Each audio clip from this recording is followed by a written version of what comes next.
Hai, selamat datang di channel Movie Freak. Hari ini gue bakal ceritain alur film yang cukup unik lagi.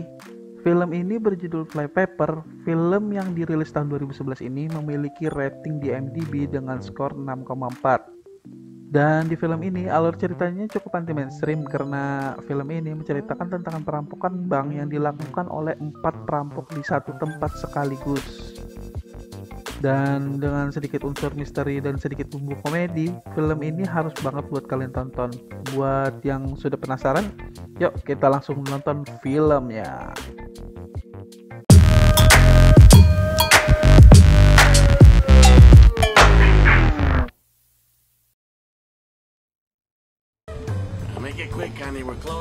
Film dibuka pada sore hari di mana beberapa nasabah suatu bank masih sibuk bertransaksi. Karena bank sebentar lagi akan tutup, hanya tersisa sedikit nasabah dan staf yang ada di sana. Lalu adegan berpindah ke suatu kelompok perampok yang sedang menyamar masuk lewat belakang. Dengan senjata dan peralatan yang cukup canggih, bisa dibilang mereka adalah perampok yang profesional. Lalu scene berpindah ke dalam bank lagi, dan kita bertemu dengan tokoh utama kita yang bernama Trip. Di sini, Trip sedang melakukan sejumlah penukaran uang dan dia bertemu dengan petugas teller yang bernama Kathleen. Kathleen bercerita dia baru saja menikah dengan seorang pria kaya dan juga membawa beberapa hadiah pernikahan. Dan walaupun begitu, Trip tetap mencoba untuk merayunya. Anjay, playboy sejati anjir. Saat Trip akan pergi, datang 2 orang lagi yang juga berniat merampok bank. Walaupun bertampilan ala geng motor, cukup terlihat bahwa mereka ini adalah perampok amatir. Di waktu yang bersamaan, 2 kelompok ini malah merampok bersamaan. Dan saat mereka sama-sama saling mengancam menggunakan senjata, mendadak seorang nasabah tertembak. Lalu terjadilah adu tembakan tanpa ada satupun yang kena.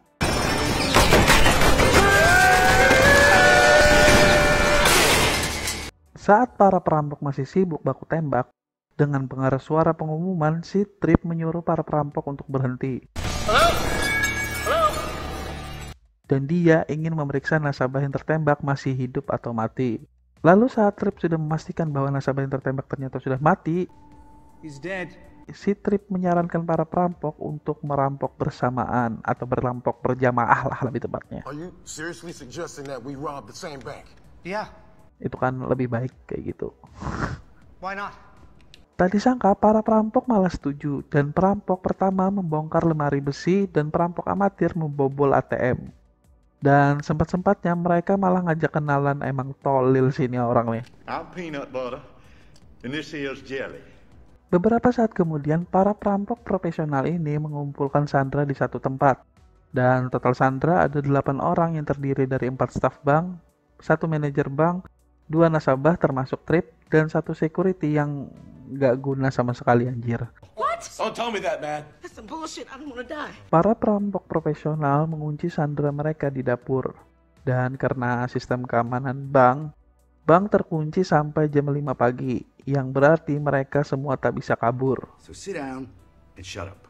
Dan para perampok profesional ini ternyata cukup baik karena para sandera tidak diikat atau dihajar, tetapi hanya dikunci di ruangan. What's going on?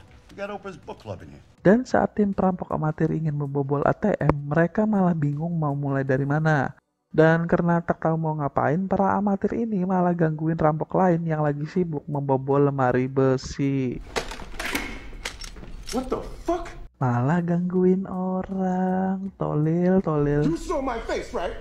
I might have seen your face. Oh, god damn it! Lalu beberapa sandera dipaksa untuk menelepon orang terdekat mereka dengan berbagai alasan agar tidak terjadi kecurigaan. Saat sudah selesai, saat itulah Trip sedikit menjelaskan tentang kenapa para perampok tidak membunuh mereka dan kenapa nasabah yang bernama Jack Hayes malah dibunuh. Bingung dari mana Trip tahu nama nasabah tersebut, ternyata Trip mengambil dompet dari nasabah tersebut. You stole a dead man's wallet. Selagi para perampokan sibuk membobol lemari besi, Trip mencari informasi berdasarkan dompet yang diambilnya, dan disinilah Trip memperlihatkan kemampuan observasinya dan mengingat semua kejadian secara detail. Lalu Trip mencari segala cara untuk bisa keluar dari ruangan, dan dia menemukan jalan keluar melalui ventilasi udara. Di sisi lain, para perampok amatir ini merencanakan membobol ATM menggunakan bom buatan Cina yang kebetulan saat itu sedang diskon. Anjir, ada bom lagi diskon. Itu bom apa mercon? Jangan-jangan gratis ongkir lagi. Explosives is explosives. Lanjut. Dan saat mereka ingin menyalakan bom, ternyata bomnya malah meledak duluan sebelum ditekan pemicunya.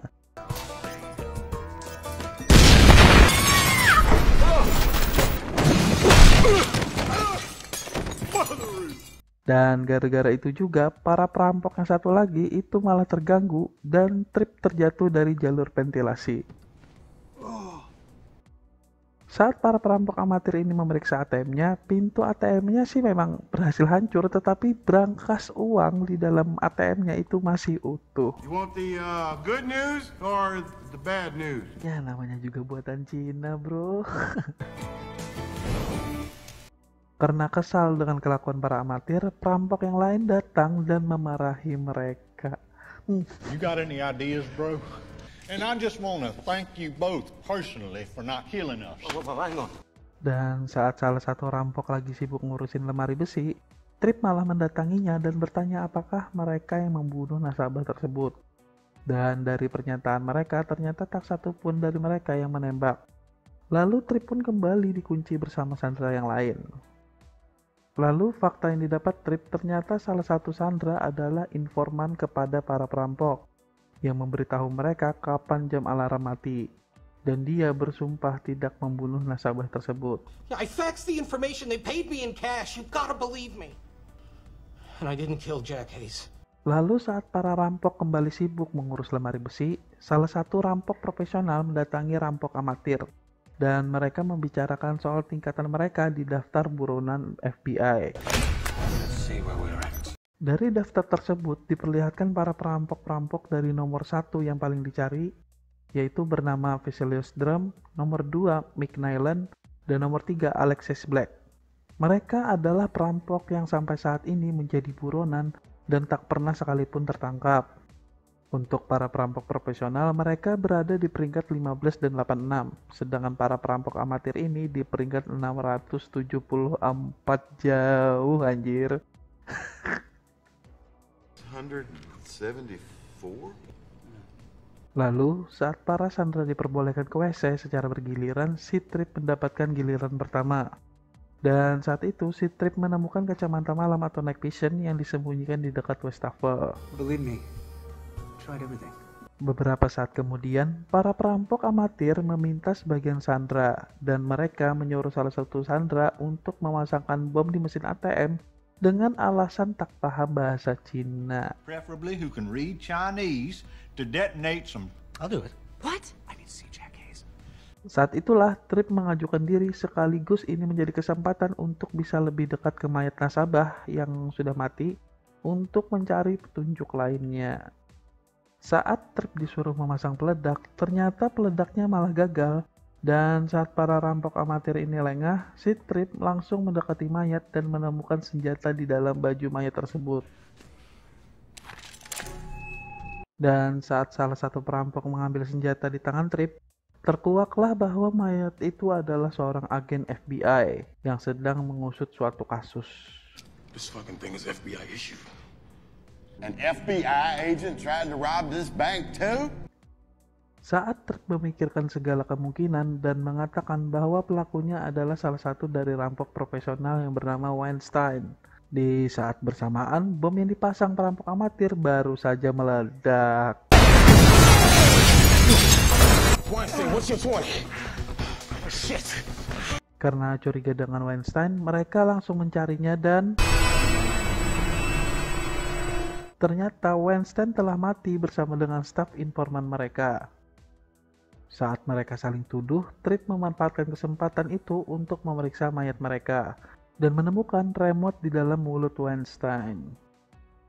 Lalu salah satu dari rampok profesional ingin membatalkan aksinya dan kabur saat itu juga. Dan mendadak dia terkena ledakan dan terlempar tepat di hadapan yang lain. Fucking come on. Tersisa satu perampok profesional dan 2 perampok amatir yang tertinggal, mereka berencana untuk tetap membobol berangkas. Para sandera pun kembali dikunci di ruangan, dan Tripp lagi-lagi berpikir untuk keluar melalui ventilasi. Saat berhasil keluar, Tripp menemukan lagi satu fakta bahwa para rampok amatir ini ternyata sudah disabotase oleh seseorang, karena pemicu dari bom mereka sudah dirubah. Detonation work, watch. Dan Tripp pun menanyakan siapa pemimpin mereka, dan fakta mengejutkan adalah para perampok amatir ini mendapatkan info dan petunjuk dari perampok nomor 1, yaitu Pesilius Drum. Name's Marcellus Drum. Lalu adegan berpindah ke para sandera. Di sini Caitlin mencari info dari manajer bank mereka, dan mereka mencurigai salah satu staf bank yang kemungkinan berhubungan dengan para perampok. Mendadak manajer bank pun pingsan karena penyakit gulanya, dan setelah berhasil sadar, para perampok yang kesal karena kekacauan ini mulai marah-marah. Dan saat itulah Tripp yang emosi mengancam mereka dengan pistol yang berhasil dicurinya. Dan Tripp menunjukkan remote yang dia dapat, dan ternyata itu adalah kunci jalan keluar mereka. Dan saat Tripp kembali ke ruangan sandera, ternyata salah satu nasabah wanita menghilang.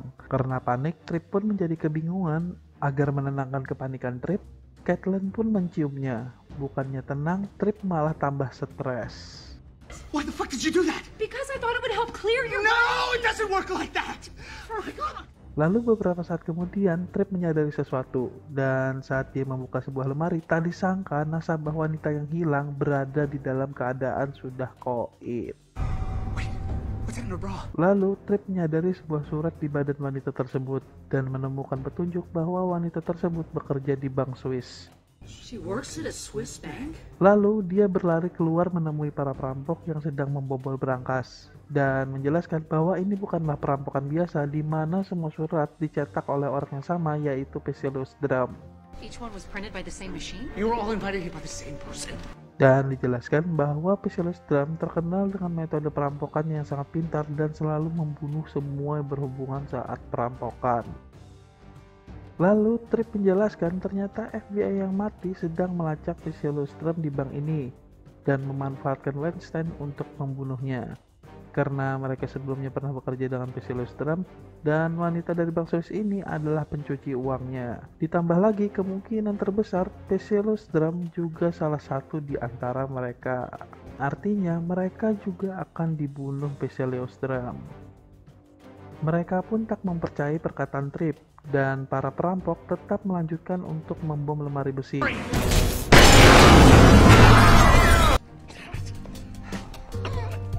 Saat berhasil meledak, mereka pun melihat seluruh timbunan uang yang berada di dalamnya. Mendadak, security menodongkan senjata dan karena takut dibunuh Pesilius Drum, dia bermaksud melindungi diri sendiri dan bersembunyi. Lalu saat yang lain merasa takut, mereka pun mengambil senjata juga dan bermaksud melindungi diri. Tripp yang masih berpikir bagaimana cara Pesilius Drum untuk mengakhiri ini semua. Lalu saat perampok sudah mengambil sejumlah uang, mereka mulai mencari jalan keluar. Dan mendadak semua orang ingin ikut dengan mereka. Well, I'm going too. I'm totally freaked out. I want to go with you. Don't forget me, motherfucker. Ternyata baterai remote untuk jalan keluar disembunyikan oleh Tripp. Karena hal tersebut, mereka pun mulai mencurigai Tripp lah sebagai Pesilius Drum. At any time, and what's more mastermindish than setting up the perfect crime? Lalu Tripp pun kabur dengan cepat. Dia mematikan saklar lampu dan membuat semua menjadi gelap. Di dalam kegelapan, tiba-tiba night vision aktif dan Pesilius Drum menembaki mereka. Marcellus Drum. Lalu Caitlin pun menyalakan kembali saklar lampu dan Tripp sambil menghindari tembakan pun mengatakan bahwa dia sudah tahu siapa Pesilius Drum. Bekerja sama dengan Caitlin, saat lampu dimatikan, Tripp menunggu Pesilius Drum di WC karena tahu dia akan datang untuk mengambil night vision dan ternyata orang itu adalah manajer dari bank tersebut. A sick, kindly bank manager with a heart of gold. Not so fast. Saat sudah terdesak, Pesilius Drum hanya mengajukan tawaran membagi hasil rampokan lalu $1 million each. Put the gun down and we'll talk. Fuck it. saat Pesilius Drum mati, para perampok amatir ingin pergi dengan hasil rampokannya. Caitlin membiarkan mereka membawanya dengan alasan sudah diasuransikan. From here on out, me and Jelly is going straight, ain't we? Dan saat semua sudah selesai, saat Caitlin ingin pergi dengan semua kotak hadiah pernikahannya, mendadak Trip ada di dalam mobil Caitlin. Dan saat Trip menanyakan apa isi kotak hadiahnya, ternyata isinya adalah uang yang dia ambil dari para perampok amatir. And then I realized there are actually 3. Saat kejadian listrik padam, di sanalah Caitlin mengambil uangnya. Dan fakta yang mengejutkan adalah Caitlin ternyata juga seorang perampok ulung yang berada di peringkat 3 yang bernama Alexis Black. What's your real name? Alexis Black, number 3 in Banks. Dan karena Trip jatuh cinta padanya, dia ingin bergabung dengannya dan membuat sebuah tim perampok yang paling hebat. Dan tamat. Buat kalian filmnya gimana guys? Rada-rada nggak asing ya sama alur ceritanya di awal. Buat kalian yang mungkin pernah nonton film Indonesia yang berjudul Comic 8, pasti merasa agak alur awalnya mirip. Ya mungkin karena inspirasinya emang dari film ini. Dan mungkin kalian sedikit penasaran sama si Trip ini. Siapa sih sebenarnya si dia itu? Apa dia cuma orang awam yang kebetulan lewat? Apakah dia detektif atau petugas yang menyamar? Gue juga sebenarnya sih bingung ya, karena dari awal sampai akhir tak ada penjelasan satupun mengenai siapa si Trip sebenarnya.